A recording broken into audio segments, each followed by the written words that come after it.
سلام دوستو، یاد کیجئے گا ستمبر 2023 تھا جب یونائٹڈ نیشنز کی جنرل اسمبلی کے اجلاس میں اسرائیل کے وزیر اعظم بنجامن نیتن یاہو نے ایک ایسا نقشہ پیش کیا تھا جس میں فلسطین کا نام و نشان تک موجود نہیں تھا۔ یہ واقعہ اس زمانے کی علامتی طور پر ہی صحیح ایک کھلی حقیقت کی عکاسی کر رہا تھا کہ دنیا فلسطین کو تقریباً بھول چکی ہے۔ اس وقت ابراہیم معاہدے تیزی سے آگے بڑھ رہے تھے، عرب ریاستیں اسرائیل سے سفارتی تعلقات معمول پر لا رہی تھیں اور ٹرمپ انتظامیہ کی ڈیل آف دی سینچری فلسطینیوں پر مسلط کی جا چکی تھی۔ اور جب فلسطینی قیادت نے اس منصوبے کو مسترد کیا تو صدر ٹرمپ کی حکومت نے نہ صرف فلسطینیوں کی مالی امداد بند کر دی تھی بلکہ ان کے نمائندہ دفاتر تک بند کروا دیے تھے۔ اور اسی دوران یہ صدر ٹرمپ کی پہلی مدت صدارت ہی تھی جب امریکہ نے اپنا سفارت خانہ بیت المقدس منتقل کر کے یونائٹڈ نیشنز کے قوانین کی کھلی خلاف ورزی کی تھی، مگر دنیا اس پہ بھی خاموش رہی۔ حتیٰ کہ مسلم دنیا کی قیادت نے بھی محض رسمی بیانات ہی دیے تھے، اور مغربی کنارے پر اسرائیل کی غیر قانونی بستیاں بہت تیزی سے پھیل رہی تھیں۔ غزہ میں فوجی کارروائیاں معمول بن چکی تھیں اور کسی انٹرنیشنل فورم پر اس کے خلاف کوئی مؤثر آواز سنائی نہیں دیتی تھی۔ اسرائیل کو دنیا کے سفارتی حلقوں میں اس قدر سیاسی جواز حاصل ہو چکا تھا کہ وہ یونائٹڈ نیشنز کے جنرل اسمبلی کے اجلاس میں ایسے نقشے دکھاتا تھا جو عملی طور پر فلسطین کا نام و نشان تک مٹا دینے کی بات تھی۔ پھر اسی سارے عرصے کے دوران 7 اکتوبر 2023 کو ایک غیر متوقع واقعہ پیش آیا اور اس واقعے نے پوری دنیا کو ہلا کے رکھ دیا۔ حماس نے اسرائیل کی سرزمین پر ایک ایسی کارروائی کی جس نے اسرائیل کے دفاعی نظام کے تمام دعوے جھوٹے ثابت کیے۔ اس دن کے بعد اسرائیل نے پوری قوت کے ساتھ غزہ پر حملہ شروع کیا اور 2 سال تک مسلسل بمباری کے ذریعے اسے کھنڈر میں بدل دیا۔ لاکھوں فلسطینی بے گھر ہوئے، ہزاروں شہید ہوئے، مگر اس کے باوجود اسرائیل اپنے بیان کیے گئے بڑے فوجی یا سیاسی مقاصد پورے نہیں کر سکا۔ اگر اس جنگ کو معروضی انداز میں دیکھا جائے تو یہ 2 برابر قوتوں کی جنگ نہیں تھی۔ ایک طرف ایک فوجی ایٹمی ریاست تھی جسے دنیا کے طاقتور ترین ممالک کی مکمل فوجی اور سفارتی حمایت تھی، جبکہ دوسری طرف ایک محصور، مقبوضہ اور مسلسل محاصرے میں رہنے والی ایک ایسی آبادی تھی جو عسکری، سفارتی اور معاشی کسی حوالے سے اسرائیل کے ہم پلہ نہیں تھی۔ تو یہ جنگ جو پچھلے 2 سال کے بعد آج ختم ہو رہی ہے، عسکری، سفارتی اور معاشی لحاظ سے غیر متوازن لڑائی تھی۔ یہی عدم توازن ایک نئی حقیقت کو پیدا کرتا ہے، وہ یہ کہ طاقتور ریاستیں کمزور قوموں سے میدان جنگ میں جیت تو سکتی ہیں، مگر کمزور اقوام کے بیانیے، ان کی حمیت اور حق خود ارادیت کو شکست نہیں دے سکتے۔ اسرائیل نے حماس کے طوفان الاقصی آپریشن کے بعد یہ اعلان کیا تھا کہ وہ حماس کو مکمل طور پر ختم کر دے گا اور فوجی کارروائی کے نتیجے میں اسرائیل کے قیدیوں کو واپس لائے گا اور غزہ سے حماس کا ہمیشہ کے لیے خاتمہ کر دے گا۔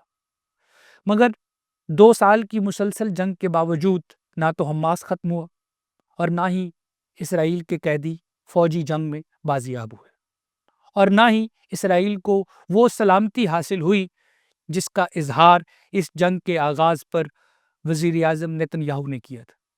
اس کے برعکس صورتحال یہ ہے کہ حماس کی سیاسی حیثیت اور ان کی نظریاتی جڑیں مزید مضبوط ہوئی۔ عسکری لحاظ سے اسرائیل نے غزہ کے ڈھانچے کو تباہ ضرور کر دیا ہے، لیکن سیاسی طور پر وہ اپنا ایک بھی مقصد پورا کرنے میں ناکام رہا۔ چونکہ یہ جنگ ہتھیاروں کی جنگ نہیں تھی بلکہ یہ ایک بیانیے کی جنگ تھی، اور یہی وہ محاذ تھا جس پر فلسطینی عوام نے غیر معمولی کامیابی حاصل کی ہے۔ اسرائیل کے مظالم کی شدت نے عالمی ضمیر کو جھنجھوڑ ڈالا ہے۔ دنیا کے بڑے بڑے شہروں میں لاکھوں افراد نے فلسطین کے حق میں مظاہرے کیے۔ یورپ اور امریکہ کی یونیورسٹیوں میں طلباء، اساتذہ، محققین، مصنفین ان سب نے اسرائیلی پالیسیوں کے خلاف کھلے عام احتجاج کیے ہیں۔ ہزاروں لوگوں نے یونیورسٹی کی ڈگریاں لینے سے انکار کیا۔ ہارورڈ یونیورسٹی آج بھی صدر ٹرمپ کے سامنے ڈٹ کر کھڑی ہے اور مسئلہ فلسطین کی حمایت کا معاملہ ہے۔ انسانی حقوق کے اداروں اور معروف بین الاقوامی تنظیموں نے اسرائیل کے اقدامات کو نسل کشی اور جنگی جرائم قرار دیا ہے۔ یہ پہلا موقع تھا جب مغرب کے اندر اسرائیل کی اندھی حمایت پر سوال اٹھائے جا رہے تھے۔ حتیٰ کہ مغرب کی دائیں بازو کی تحریکیں جو کبھی اسرائیل کی تمام پالیسیوں کی پرزور حامی ہوا کرتی تھی، اب اس کے خلاف بات کرنے لگیں۔ یہ تبدیلی کوئی معمولی تبدیلی نہیں ہے، یہ تبدیلی ایک تاریخی موڑ ہے۔ سیاسی طور پر اسرائیل اندرون ملک بھی شدید دباؤ کا شکار ہے۔ نتنیاہو کی حکومت پر عوام کا عدم اعتماد اس حد تک بڑھ چکا ہے کہ کل جب ہاسٹیج اسکوائر پر مشرق وسطیٰ کے لیے صدر ٹرمپ کے خصوصی ایلچی اسٹیو وٹکوف نے نتنیاہو کا نام لیا تو لوگوں نے شیم شیم کنارے لگائے۔ اسرائیل کی فوجی قیادت تنقید کی زد میں ہے اور اسرائیل کا معاشرہ اس حد تک تقسیم کا شکار ہو گیا ہے کہ پچھلے 2 سالوں کے دوران 10 لاکھ اسرائیلی وطن چھوڑ گئے، اور اب انٹرنیشنل لیول پر اسرائیل ایک مظلوم ریاست نہیں بلکہ ایک جوہرے، اپارتھائیڈ، نسل پرست اور جنگی مجرم کے طور پر ابھر کر سامنے آیا ہے۔ اقوام متحدہ ہو یا عالمی عدالت انصاف، اس کے خلاف تحقیقات شروع ہو چکی ہیں اور کئی اسرائیلی رہنماؤں کو وار کرمنلز ڈکلیئر کیا گیا ہے۔ ان میں بڑا نام نتنیاہو کا اور ان کے سابقہ وزیر دفاع کا ہے۔ اور دوسری طرف اگر آپ فلسطینی مزاحمت کا جائزہ لیں تو وہ اب ایک نئی شکل میں منتقل ہو گئی ہے۔ اب یہ کسی ایک تنظیم یا قیادت تک محدود نہیں بلکہ یہ فلسطینیوں کے اجتماعی شعور کا حصہ ہے۔ یہ مزاحمت اب محض عسکری مزاحمت نہیں بلکہ فکری، سیاسی، سماجی اور اخلاقی بنیادوں پر قائم ہوئی۔ اگر کل کو حماس کو ختم بھی کر دیا جائے گا تب بھی فلسطینی عوام کا یہ شعور، یہ جذبہ حریت کبھی ختم نہیں ہوگا۔ مستقبل کی سمت اب واضح ہو چکی ہے۔ فلسطینی بیانیہ دوبارہ عالمی شعور میں زندہ ہے۔ مغرب کے علمی اور سماجی حلقوں میں اسرائیل کی پالیسیوں پر کھلے عام سوال اٹھائے جا رہے ہیں۔ اسرائیل کی سیاسی تنہائی بہت حد تک بڑھ گئی ہے اور اس کی حکومتوں کے لیے اپنی پرانی اخلاقی پوزیشن پر برقرار رہنا بہت مشکل ہو چکا ہے۔ مشرق وسطیٰ میں طاقت کا توازن بھی آہستہ آہستہ بدل گیا ہے۔ ایران، ترکیہ، قطر اور دیگر ریاستیں اب زیادہ فعال طور پر فلسطینیوں کے حق کے لیے کردار ادا کر رہی ہیں، اور یہ جو ابراہیم معاہدے کا زمانہ پچھلے چند سال پہلے ہو کر گزرا ہے وہ بھی اب بہت کھٹائی میں پڑ گیا ہے۔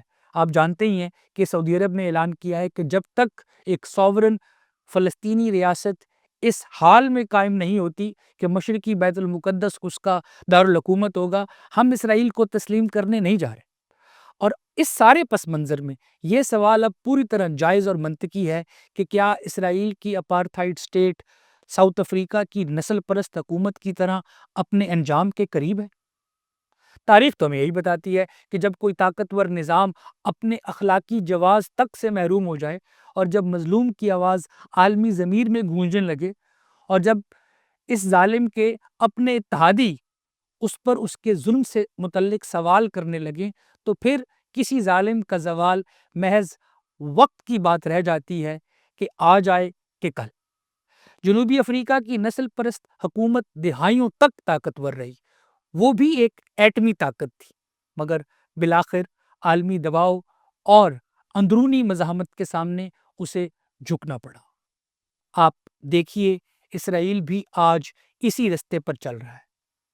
یہ جنگ دراصل اسلحے یا جغرافیے کی جنگ نہیں تھی بلکہ یہ عزم، اخلاق اور سچائی کی جنگ تھی۔ فلسطینی عوام نے اپنی قربانیوں، اپنی استقامت اور اپنے جذبہ حریت سے وہ کر دکھایا ہے جو بڑی بڑی طاقتیں اپنی فوجی قوت سے نہیں کر سکتی۔ اسرائیل کا یہ بیانیہ کہ وہ ناقابل شکست ہے اور وہ وکٹم ہے اب بکھر چکا ہے۔ تو یہ کہنا نہ تو غلط ہے اور نہ قبل از وقت کہ فلسطین اگرچہ اپنی سرزمین پر آزاد نہیں ہوا مگر وہ دنیا کے ضمیر میں ایک آزاد سوورن ریاست کے طور پر قائم ہو چکا ہے۔ جسے کوئی شک ہو تو وہ الجزیرہ ٹی وی پر فلسطینیوں کی آزادی کے مناظر دیکھ سکتا ہے۔ آج جب فلسطین کے 1700 قیدی اسرائیل کی جیلوں سے رہا ہوئے ہیں تو یہ صرف کوئی عام واقعہ نہیں ہے، یہ فلسطین کی فکری اور عملی آزادی کا آغاز ہے۔ آپ دیکھیں گے بہت جلد دنیا میں ایک آزاد خود مختار فلسطینی ریاست قائم ہوگی، اور اگر ایسا نہ ہوا تو دنیا ضمیر کے بوجھ تلے دبی رہے گی۔ تاریخ یہ بتاتی ہے کہ اجتماعی شعور زیادہ دیر تک ضمیر کے بوجھ کے نیچے رہا نہیں کرتا۔